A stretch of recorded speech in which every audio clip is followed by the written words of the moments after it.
بسم الله الرحمن الرحيم حامدا ومصليا أما بعد عن عمر بن الخطاب رضي الله عنه قال قال رسول الله صلى الله عليه وسلم إنما الأعمال بالنيات وإنما لامرئ ما نوى فمن كانت هجرته إلى الله ورسوله فهجرته إلى الله ورسوله ومن كانت هجرته إلى دنيا يصيبها أو امرأة يتزوجها فهجرته إلى ما هاجر إليه متفق عليه.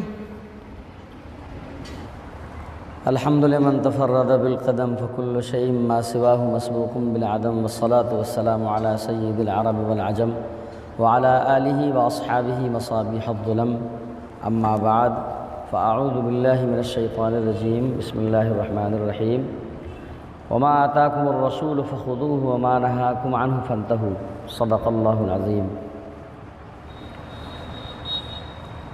اس حدیث پر ہی اگر گفتگو کی جائے تو میرے خیال میں اگر تھوڑی سی تفصیل سے اگر بات ہو تو کافی دیر تک بات ہو سکتی ہے، لیکن میں سوچتا ہوں کہ کچھ چیزیں ضمناً عرض کر دی جائیں، چونکہ حدیث رسول اللہ صلی اللہ علیہ وسلم کا ایک مجموعہ جس کو شیخ ولی الدین محمد بن عبداللہ جو خطیب تبریزی کے نام سے مشہور رہے، انہوں نے ترتیب دیا ہے، وہ ہمارے سامنے ہے، مشکات المصابیح، جو کہ مصابیح کا ضمیمہ کہہ لیجئے یا اس کی شرح کہہ لیجئے، یا جہاں جہاں اپنے شیخ کی عبارتوں کے اندر تشریح کی ضرورت سمجھ میں آئی تو علامہ تبریزی نے اس غرض سے اس کتاب کو ترتیب دیا۔ چنانچہ دیکھا ہوگا خطبے میں لکھا ہوا ہے کہ حضرت نے بس ایسے ہی لکھ دیا تھا، بغیر سند وغیرہ کے، بغیر کسی ایسی علامت کے کہ جس سے کسی چیز کا جہل ختم ہو جائے، جس کو جانا جا سکے۔ تو اس غرض سے ہم نے اس کتاب کو اسی نہج پر جیسے ہمارے شیخ نے ترتیب دیا تھا ہم نے ویسے ہی کیا، صرف اتنا کیا کہ ہم نے اعلام بڑھا دیے، ہم نے یہ کیا ہے انہوں نے۔ حدیث دراصل جب ہم بولتے ہیں تو رسول اللہ صلی اللہ علیہ وآلہ وسلم کی طرف ہمارا ذہن جاتا ہے، اور جانا بھی چاہیے، اس لیے کہ منتہا تمام تشریحات و توضیحات کا وہی ہے۔ حدیث بات کو کہتے ہیں، حدیث کسی جدید چیز کو کہتے ہیں، حدیث رسول اللہ صلی اللہ علیہ وسلم کے قول و فعل عمل تقریر کو کہتے ہیں۔ وہ سب اصطلاحی چیزیں انشاءاللہ دوران درس وہ چیزیں آ جائیں گی، لیکن میں اس سے تھوڑا سا اونچی چیز آپ حضرات کو بتلانا چاہ رہا ہوں۔ آقا نامدار مدینہ کے تاجدار احمد مجتبیٰ محمد مصطفیٰ رسول عربی صلی اللہ علیہ وآلہ وسلم جو آپ نے بول دیا وہ تو بہت بڑی بات ہے، جو آپ نے نہیں بولا، آپ کا وجود مسعود جس کو صحابہ کرام نے محسوس کیا، وہ بھی حدیث ہے۔ صحابہ کرام نے خاص طور سے جو بالکل قریب رہے، حضرت ابو بکر و عمر ہیں، عثمان و حیدر ہیں، اور خدام خاص میں حضرت علی ہیں، حضرت عبداللہ بن مسعود ہیں، اور حضرت عبداللہ بن عباس چونکہ گھر کے ہیں، حضرت انس بن مالک ہیں۔ یہ حضرات وہ محدثین ہیں، میں علماء سے اجازت لیتے ہوئے بول رہا ہوں، یہ حضرات وہ محدثین ہیں کہ جنہوں نے کلام کی روایت نہیں کی ہے۔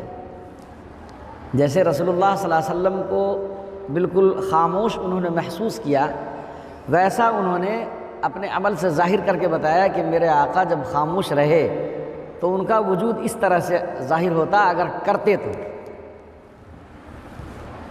تھوڑا سا اس کی اور مزید یہ کر دوں، آپ صلی اللہ علیہ وسلم نے جو کیا، اس میں آئے گا قول فعل عمل، اس کو تو بہت ساری روایت کرنے والے بیان کرتے ہیں، بڑے نام ہیں، بہت سارے اسماء ہیں، حضرت امام بخاری علیہ رحمہ کا نام ہے، ان سے پہلے حضرت امام شافعی کا نام ہے، حضرت امام محمد ابن احمد ابن حنبل کا نام ہے، حضرت امام محمد امام ابو حنیفہ رحمۃ اللہ علیہ کے شاگرد ہیں، ان کا نام ہے، خود حضرت امام ابو حنیفہ رحمۃ اللہ علیہ کا نام ہے، اور بھی بہت سارے سینکڑوں ہیں۔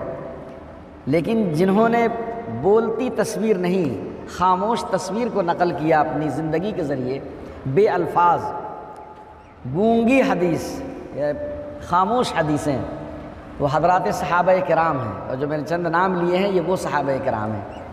یہی وجہ ہے کہ ان کے مبارک قدم جہاں پڑے وہاں اللہ تبارک و تعالیٰ نے ایسے ہی تبلیغ کا کام ان سے لے لیا. ان کو بہت زیادہ تقریر نہیں کرنی پڑی، تلواریں نہیں چلانی پڑی.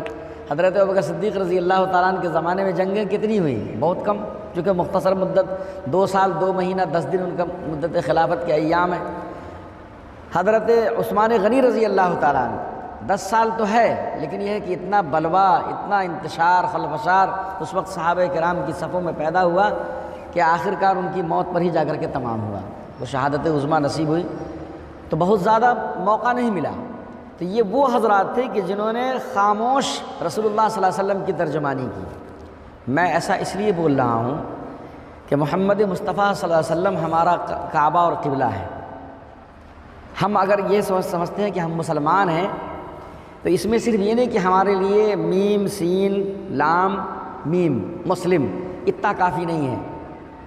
آج میں حدیث پڑھ رہا تھا صبح میں، تو میں نے اپنے لوگوں سے کہا کہ بھائی اللہ تبارک و تعالیٰ نے کہا ہے لولا ما نفدت کلمات اللہ، 7 ابحر ما نفدت کلمات اللہ، کہ اگر 7 سمندر کی سیاہی بنا دی جائے اور تمام درختوں کو کاٹ کر کے قلم بنا دیا جائے تو بھی اللہ تبارک و تعالیٰ کے کمالات، اوصاف، اللہ کی خوبیاں، اللہ کا چرچا، اللہ کی باتیں، اللہ کے آوشکار، اللہ تبارک تعالیٰ کی تخلیقات، اللہ کے مخلوقات کی تفصیلات اور ان کے مفسدات، ان کے مضرات، ان کی خوبیاں، خصائص، نقائص اگر بیان کیے جائیں تو اللہ پاک یہ کوئی مثال نہیں بیان کر رہے ہیں، یہ حقیقت بیان کر رہے ہیں کہ پوری دنیا کے جنگلوں کی لکڑیوں کا قلم بنا لو اور اس کے بعد پوری دنیا کے اندر جتنے سمندر ہیں ان کی سیاہی بنا لو اور پھر لکھنے بیٹھ جائے. اگر کوئی لکھنے والا کوئی اگر ایسی ہمت تک کرے اور جز رسی کرنے والا کوئی ایسا مرد مجاہد پیدا ہو اور وہ واقعی لکھنے لگے، اپنی پوری عمر بھی کھپا دے، ساری لکڑیوں کو وہ گھیس کر کے پھینک دے، ساری جو سیاہی ہے وہ بھی ختم ہو جائے، پھر بھی اللہ تبارک تعالیٰ کے کلمات ختم نہیں ہوں گے. تو اتنا بھر اگر ہم سوچ لیں کہ ہم ایسے مسلمان ہیں کہ اللہ تبارک و تعالیٰ نے ہم کو ان میں شامل کیا ہے جو من جملے طور پر ان چیزوں پر ہمارا ویسے ہی یقین ہے، ہم کو مثال، قصص اور عبر بیان کرنے کی ضرورت نہیں ہے. ہم محمد رسول اللہ صلی اللہ علیہ وسلم کو بغیر کسی تفصیل کے مانتے ہیں، ہم تمام انبیاء کرام کو بغیر کسی تفصیل کے مانتے ہیں. حدیث رسول اللہ صلی اللہ علیہ وآلہ وسلم کی ہے، ہم کو آئے سمجھ میں نہیں آئے اس سے کوئی مطلب نہیں، اس کو ہم قرآن کریم کی طرح سے بطور تبرک ہم مانتے ہیں. میں اس لیے بھی کہہ رہا ہوں کہ بہت سارے لوگ آج بھی قرآن کریم کی اور احادیث رسول کی خدمت کر رہے ہیں اور وہ مسلمان نہیں ہیں، وہ نہیں ہے مسلمان. آپ لوگوں کو حیرت ہوگی جان کر کے کہ سن 2000 میں ایک مقابلہ ہوا علم حدیث کے اوپر، اور اس میں جو پہلی پوزیشن جس شخص کو حاصل ہوئی وہ عیسائی تھا علم حدیث. اور آج بھی جتنا علم حدیث وہ جانتے ہیں رسول اللہ صلی اللہ علیہ وسلم کے خط و خال سے، جتنے وہ واقف ہیں ہم نہیں واقف ہیں، کیونکہ وہ گہرائی اور گہرائی تک جاتے ہیں. اور ہم لوگ کیا ہے کہ ہم لوگ چونکہ اپنے والے ہیں تو ہم لوگ جو نعمت آسانی سے حاصل ہو جاتی ہے اس کو ویسے ہی لوگ نظر انداز کر دیتے ہیں. ہمارے لیے صرف اتنی بات کافی ہے کہ ہم اللہ تبارک و تعالیٰ کو ماننے والے اور رسول اللہ صلی اللہ علیہ وسلم پر مکمل یقین رکھنے والے ہیں. جنت و جہنم ہمارے سامنے بن دیکھے ہے، ہم نے دیکھا نہیں ہے، لیکن یہ ہے کہ اس میں کوئی شک نہیں ہے، تبھی تو ہم ایمان والے ہیں. محمد رسول اللہ صلی اللہ علیہ وسلم کو ہم نے دیکھا نہیں ہے اتفاق سے، جو بعد میں آنے والے ہیں. اور آقا نے فرمایا بھی، بشارت بھی دی ہے کہ اس شخص کے لیے 7 مرتبہ خوشخبری ہو کہ جس نے مجھے دیکھا نہیں. طوبیٰ 7 مرات لم یرانی وآمن بی، کہ جس نے مجھے دیکھا نہیں 7 مرتبہ بشارتیں ہوں. اور طوبیٰ کے بارے میں بعد مفسرین محدثین نے فرمایا کہ طوبیٰ جنت کی ایک وادی کا نام ہے. تو 7 جنتیں اس شخص کے لیے کہ جس نے دیکھا نہیں. تو ہم سب اس میں شامل ہیں، اس فضیلت میں شامل ہیں. 11 ہجری کے بعد سے جتنا مسلمان دنیا کے اندر پیدا ہوا جس نے محمد ابن عبداللہ محمد رسول اللہ صلی اللہ علیہ وسلم کو دیکھا نہیں ہے اور وہ آپ سے ویسی ہی محبت کرتا ہے، اتنی ہی محبت کرتا ہے معظم حصہ مسلمانوں کا جو محمد رسول اللہ صلی اللہ علیہ وسلم کو جان چکا ہے، وہ اس کا جو اکثر حصہ ہے، بہتر حصہ، وہ ویسی ہی محبت کرتا ہے. میں بولنے میں کوئی دریغ نہیں کر رہا ہوں، جیسے حضرات صحابہ کرام محبت کرتے تھے. ایک لٹا پیٹا نشے میں دھت کوئی شخص، بہت سارے واقعات ہیں، اور اس علم میں صرف اتنا ہے کہ محمد ہمارے رسول ہیں، ہمارے پیغمبر ہیں. اب وہ نشے میں ہے وہ، اور مجال ہے کہ اس کے خلاف رسول اللہ صلی اللہ علیہ وسلم کے خلاف وہ ایک لفظ سن لے. اس کا مطلب ہے کہ اس کو بے پناہ محبت ہے، بس یہ ہے کہ اس کو اپنی زندگی کے اندر نافذ کرنا ہے. یہ جو حدیث پڑھنے پڑھانے والے لوگ ہیں، اس کی فضیلتیں تو آپ دوران درس بھی سن لیجئے گا۔ حدیث محمد الرسول اللہ صلی اللہ علیہ وسلم ہیں، حدیث آپ صلی اللہ علیہ وسلم کو تصور میں بیٹھا لیں ہم کہ آپ صلی اللہ علیہ وآلہ وسلم ہی کو حدیث کے نام سے ہم جانتے ہیں۔ یہ آپ کی بولتی اور ہلتی تھرکتی حرکت کرتی زندگی یا تصویر یہ آپ کا مجسمہ ہے۔ حدیث کی تھوڑا سا تعریف میں جو ہے میں نے پہلے ہی کہہ دیا، میں اپنے علماء سے معذرت کے ساتھ میں حدیث کی وہ تعریف نہیں کر رہا ہوں جو کتابوں کے اندر ہے۔ حدیث میرے رسول اللہ صلی اللہ علیہ وسلم کا سراپا ہے۔ حدیث وہ ہے کہ حدیث آئینہ دار محمد ہے، یہ محمد الرسول اللہ صلی اللہ علیہ وسلم کی تجلیات کا مظہر ہے۔ حدیث وہ ہے کہ جس میں میں آمنہ کے لال کا چہرہ دیکھ سکتی ہوں۔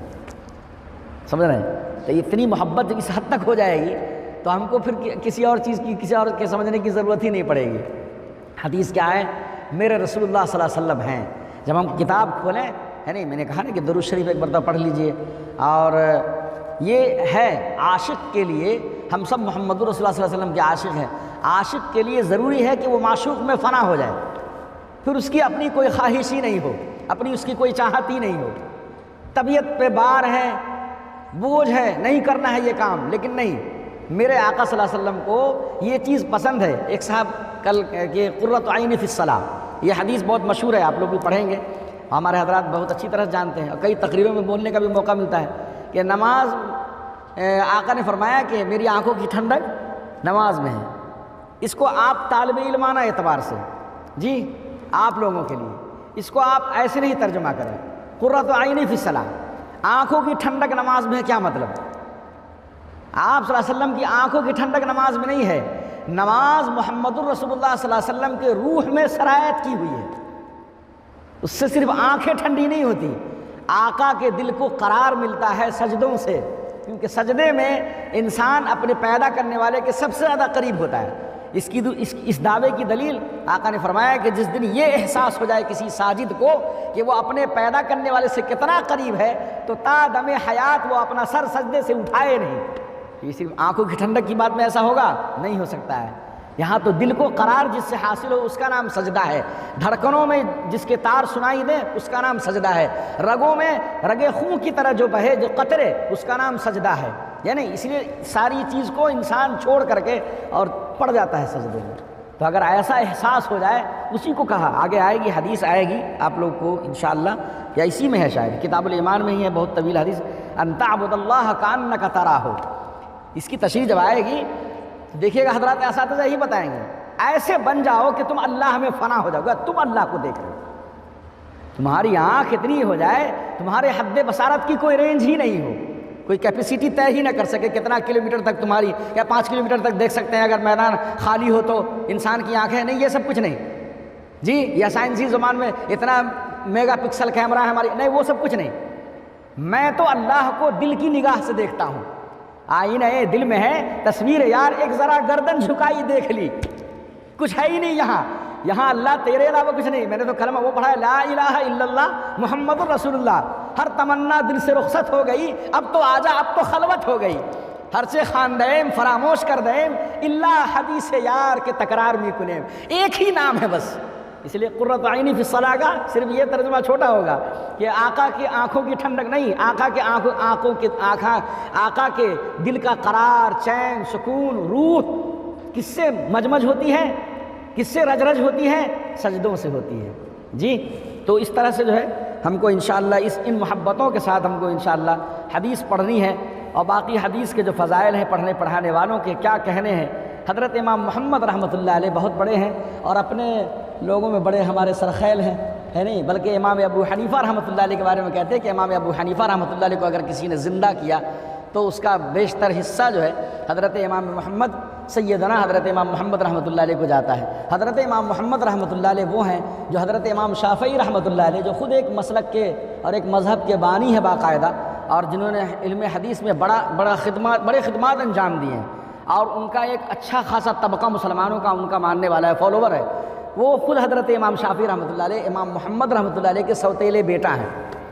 179 ہجری میں امام شافعی رحمۃ اللہ علیہ نے حضرت امام محمد رحمۃ اللہ علیہ کی والدہ سے نکاح کیا، سوتیلے بیٹے بھی ہیں۔ حضرت امام شافعی رحمۃ اللہ علیہ کہتے ہیں کہ میں نے حضرت امام محمد سے اتنا علم سیکھا ہے کہ 6-7 اونٹوں پر جو ہے نا جتنا آ سکتا ہے سامان، اتنا علم میں نے حضرت امام محمد سے سیکھا ہے۔ اور امام محمد رحمۃ اللہ علیہ امام ابو حنیفہ کے بہترین شاگرد ہیں۔ سن 134 ہجری میں حضرت امام محمد رحمۃ اللہ علیہ امام ابو حنیفہ رحمۃ اللہ علیہ کے درس میں شامل ہوئے، اور 16 سال حضرت محمد چھوٹے محمد حضرت محمد امام محمد رحمۃ اللہ علیہ امام نعمان بن ثابت کے درس سے استفادہ کرتے رہے 16 سال۔ اس 16 سال میں انہوں نے اتنا کچھ لکھ ڈالا، مسند امام محمد، مسند امام ابو حنیفہ، موطا امام محمد، مبسوط، زیادات، شرح صغیر، شرح کبیر، جامع صغیر، جامع کبیر، اور بھی بہت ساری کتابیں جو غیر مشہور ہیں جی۔ اور اس کے بعد ایک عیسائی کا واقعہ لکھا ہوا ہے، میں نے ہدایہ کی اس میں حاشیے میں دیکھا، لکھا ہوا تھا، کہا کہ ھذا محمدکم الاصغر فکیف محمدکم الاکبر، ہمارے لوگ کتنے بڑے بڑے تھے۔ کہا عیسائی نے کہا کہ یہ حال ہے تمہارے چھوٹے محمد کا، تو پھر بڑے محمد کا کیا حال ہوگا؟ اگر تمہارا چھوٹا محمد اس پائے کا ہے، اتنا خوبصورت ہے، اتنا حسین و جمیل ہے، کس اعتبار سے؟ کردار کے اعتبار سے، یعنی کہ کردار زندگانی ہے، کردار کے اعتبار سے محمد کا اصلی غلام وہ ہے جس کا کردار محمد کو زندہ کر دے۔ محمد کا اصلی خادم وہ ہے کہ جس کی وجہ سے محمد رسول اللہ صلی اللہ علیہ وسلم کی شان اقدس زندہ رہے، چاہے وہ مرد ہو یا عورت ہو۔ وہ جب چلے تو اس کے چلنے کے انداز میں ایسا ہو کہ لوگ سمجھ جائے کہ یہ محمد کا غلام جا رہا ہے۔ تو عیسائی کہتا ہے کہ ھذا محمدکم الاصغر فکیف محمدکم الاکبر، یہ حال، یہ شان بے نیازی، یہ شان امتیازی جب تمہارے چھوٹے محمد کا، تو بڑے محمد کا کیا ہوگا؟ انی اشہد ان محمدا عبدہ ورسولہ، اللہ الہ الا اللہ، میں گواہی اللہ کے علاوہ کوئی معبود نہیں اور محمد اللہ کے رسول ہے۔ تو حدیث محمد رسول اللہ صلی اللہ علیہ وسلم کا آئینہ دار ہے۔ جب ہم حدیث کھولیں گے کتاب کی، کوئی بدتمیزی نہیں، انتہائی زیادہ ادب کے ساتھ، کیا جھکاؤ نظریں، بچھاؤ پل کے، ادب کا عالی مقام آیا، گھل جانا ہے بالکل، اور گھس جانا ہے، ایک دم ڈوب جانا ہے محمد رسول اللہ صلی اللہ علیہ وسلم کی محبت کے اندر اور معرفت کے اندر ڈوب جانا ہے۔ اب اس کے بعد محبت سے کتاب کھولنا ہے۔ دیکھیے کتنی اچھی حدیث لے کر کے آئے ہیں حضرت صاحب تصریف امیر المومنین فی الحدیث کہا جاتا ہے امام بخاری رحمۃ اللہ علیہ کو۔ انہوں نے بھی اپنی پاکیزہ کتاب جس کے اندر بغیر تکرار کے 7350 حدیثیں ہیں، تکرار کے ساتھ 12000 حدیثیں، بخاری شریف کی بات میں کر رہا ہوں، ہے نہیں؟ اس میں بھی جو شروعات کی ہے انہوں نے اسی حدیث سے، انما الاعمال بالنیات، اور یہاں یہ بھی لائے ہیں انما الاعمال بالنیات ہی پہلی حدیث لائے ہیں، حالانکہ عنوان لگایا ہے انہوں نے کتاب الایمان کا، وہ اس حدیث سے جو حدیث کو حدیث جبرائیل بھی کہا جاتا ہے، انشاءاللہ وہ آگے پڑھائی جائے گی، چونکہ وقت کم ہے، ورنہ تو حدیث پر گفتگو تھی، اور پھر یہ کہ طبیعت کیسے آسودہ ہو جائے، ہے نہیں؟ تو ایک میرے لیے آ رہا ہے کہ تو ہی نادا چند کلیوں پر قناعت کر گیا، ورنہ گلشن میں علاج تنگی دامہ بھی ہے۔ طبیعت تو اور چاہ رہی تھی علم حدیث پر بات ہو، ایمان پر جب بات ہو کہ الذین اذا ذکر اللہ وجلت قلوبہم واذا تلیت علیہم آیاتہ زادتہم ایمانا۔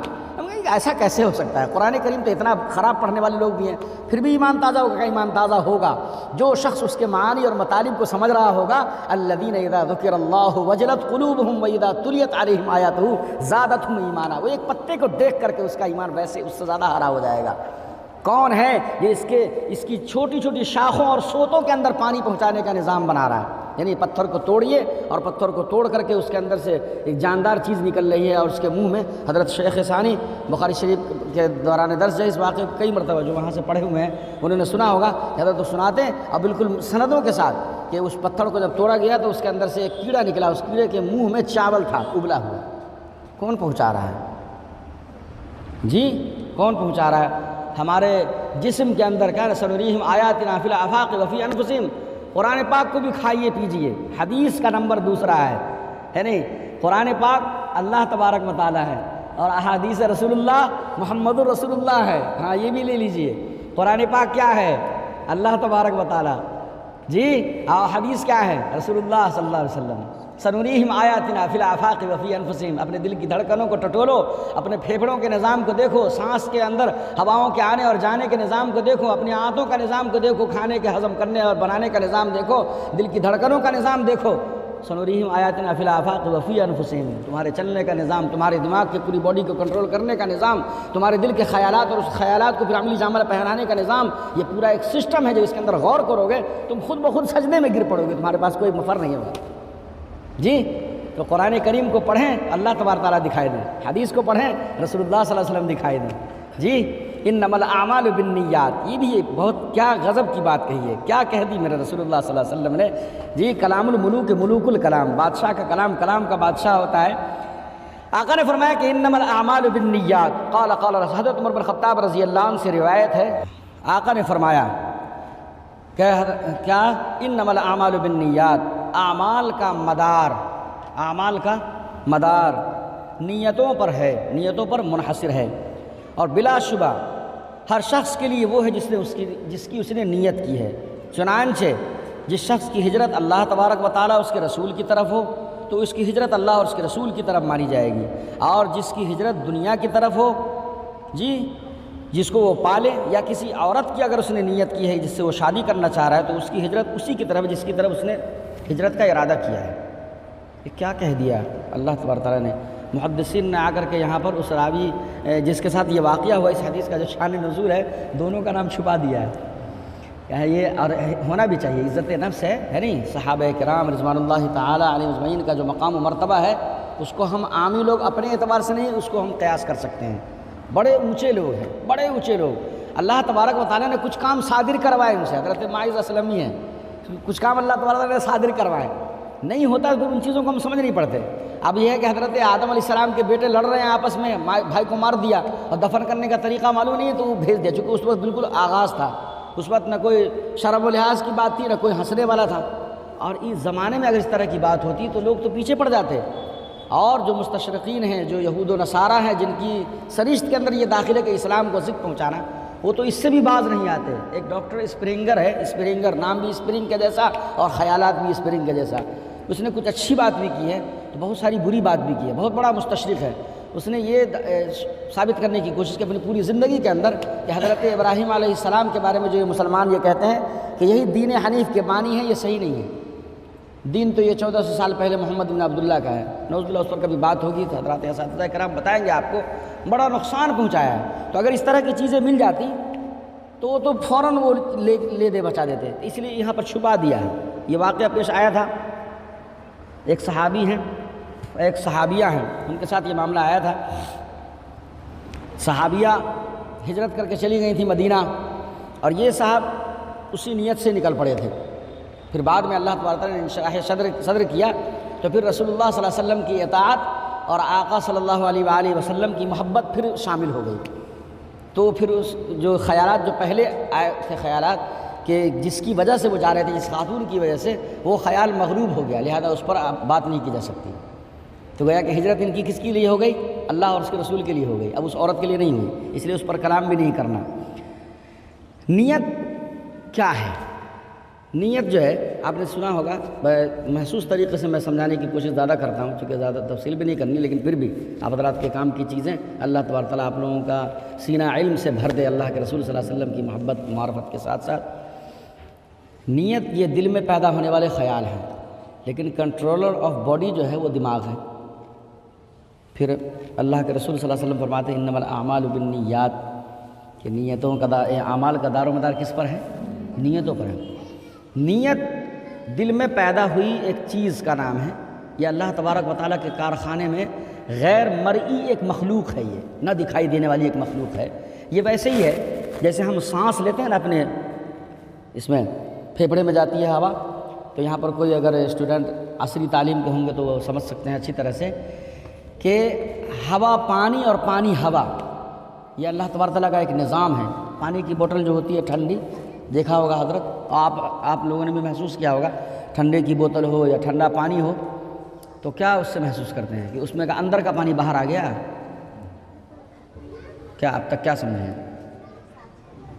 یہی سمجھا ہے نا ہم لوگوں نے مجموعی طور پر، ہم کو بھی جب تک معلوم نہیں تھا ہم بھی یہی سمجھ رہے تھے، لیکن اس دن مجھ کو اس حدیث کا مطلب سمجھ میں آیا۔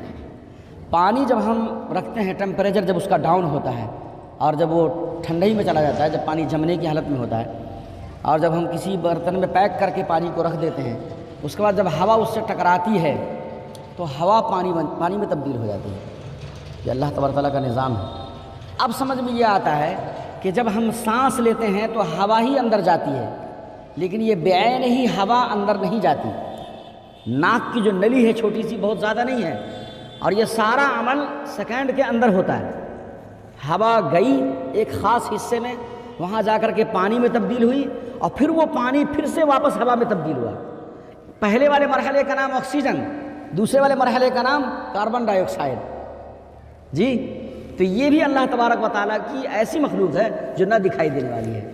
خیالات اور نیتیں جو ہیں یہ بھی اللہ تبارک و تعالیٰ کے کارخانہ دل کے اندر پیدا ہونے والا ایسا پروڈکٹ ہے جس کو محسوس نہیں کیا جا سکتا۔ دنیا کا کوئی سائنسی آلہ اس کو چیک نہیں کر سکتا کہ کیا اس کا حجم ہے، کیا اس کا قطر ہے، کتنا ڈائی میٹر ہے، یہ نہیں کر سکتا۔ یہاں سے وہ چیز پیدا ہوئی اور اس کے بعد سگنل دیا دماغ کو، اور پھر دماغ نے کام کرنا ہے۔ اب وہ ہاتھ کی حرکت ہو، پیر کی حرکت ہو، آنکھوں کی حرکت ہو، کان کا ہلانا ہو، زبان کو حرکت دینا ہو، لبوں کو کھولنا ہو، جو بھی چیزیں ہیں۔ اس لیے فرمایا کہ یہ اعمال کا دار و مدار کہے پر ہے؟ نیتوں پر ہے۔ یہ ایسا کارخانہ ہے اللہ تبارک و تعالیٰ، تبارک اللہ احسن الخالقین، کہ دل کے اندر ایک چیز پیدا ہوئی جو دکھائی نہیں دے رہی، محسوس نہیں ہو رہی، لیکن جس کو محسوس کرنا ہے، جس کو دکھائی دینا ہے، یعنی دماغ کو، وہاں ان صاحب نے محسوس کر لیا اور پھر اس کے بعد وہاں سے وہ ڈائریکشن دے رہا ہے۔ اس لیے کہا اللہ کے حبیب صلی اللہ علیہ وسلم نے ایک موقع سے کہ الحلال بین والحرام بین وبینہما امور مشتبہات لا یعلمہن کثیر من الناس فمن اتقى الشبہات استبرأ لدینہ وعرضہ ومن وقع فی الشبہات کراع یرعی حول الحمى، یعنی کہ حلال بھی واضح، حرام بھی واضح، دماغ کو پتہ ہے کہ کیا غلط ہے اور کیا صحیح ہے۔ کچھ چیزیں مشتبہ ہیں، مشتبہ کے پاس جاؤ گے تو تیراہا چوراہا ہے، وہاں کنفیوز ہو جاؤ گے۔ اس لیے فرمایا کہ نیت پر ساری چیزیں ہیں۔ نیت اگر اچھی ہوگی، انسان کے دماغ کے بارے میں کہا گیا کہ اگر انسان کا دماغ اگر پورے طور پر استعمال کرنے کی اللہ تبارک تعالیٰ اگر اس کو اجازت دے دے تو وہ ایک مرتبہ اگر دماغ کا استعمال کرے گا تو سامنے کی آہنی دیوار کو بھی چکنا چور کر سکتا ہے وہ، لیکن اللہ تبارک تعالیٰ نے اس کو ہر چیز کی ایک حد عطا فرمائی ہے۔ اس لیے جہاں پر کوئی بڑی چیز بیان کرنی ہوتی ہے نا تو اللہ پاک قرآن کریم کے اندر سبحان الذی پہلے کہتے ہیں، سبحان کہتے ہیں۔ سبحان کا مطلب یہ ہوتا ہے کہ آپ اسباب پر پھر نگاہ نہیں کر سکتے آپ۔ اس لیے اللہ تبارک و تعالیٰ نے جب معراج کا واقعہ بیان کیا تو معلوم تھا کہ مستشرقین کے جیسے یہود و نصارہ صفت والے، شیطانی صفت والے ضرور اعتراض کریں گے کہ کیسے ممکن ہے۔ تو اللہ پاک نے فرمایا سبحان الذی اسریٰ بعبدہ لیلا من المسجد الحرام، پاک ہے وہ ذات۔ کاہے سے پاک ہے بھائی؟ وہ ناپاک کب ہوئی کہ پاک ہے؟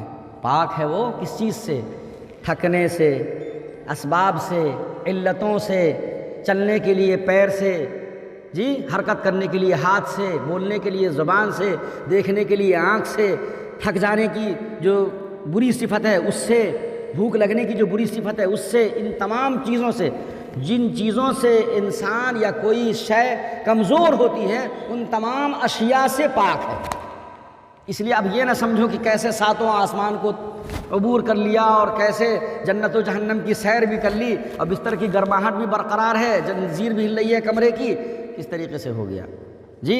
تو جہاں پر اس طریقے کی بات ہوتی ہے تو یہ ہے انسان کے دماغ کو اللہ نے بہت قوی بنایا ہے، اور جس نے جتنا خرچہ کیا آتا ہے البرٹ آئنسٹائن کے بارے میں اور نیوٹن جی کے بارے میں نے دیکھا ایک جگہ تھا کہ ان کے دماغ میں جو ہے اللہ تبارک تعالیٰ نے بیشی دیا تھا، استعمال تھوڑا سا بیشی کیا تھا، تھوڑا سا بیشی کیا دیکھی کرتے ہیں۔ اور ہمارے جو لوگ ہیں، بیرونی صاحب ہیں، دوسی صاحب ہیں، اور حکیم ارسطہ طالیس ہیں، اور بھی بقراط ہیں، سقراط ہیں، حکیم فیثاغورس ہے، یہ وہ لوگ ہیں جو مسلمان تھے، سلمان فارابی ہیں، یہ وہ لوگ تھے جنہوں نے اپنے دماغ کو انہی کی طرح استعمال کیا، تو بڑی بڑی چیزیں انہوں نے ایجاد کر دی، اور ہم کو بھی اللہ تبارک تعالیٰ نے اتنا ہی دماغ دیا ہے۔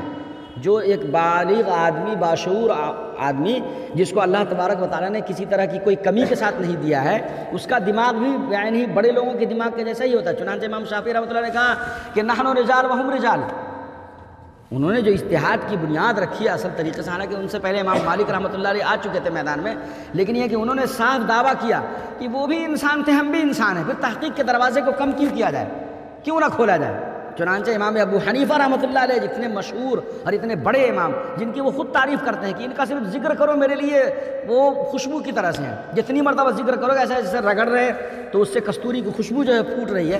امام ابو حنیفہ کا صرف نام لو میرے سامنے، عائد ذکر نعمان اللہ، میرے پاس بار بار ذکر کرو نعمان بن ثابت کا، تو ایسا ہے کہ جیسے وہ مشک کی طرح سے جتنی مرتبہ رگڑو گے اتنی مرتبہ خوشبو ان سے نکلے گی۔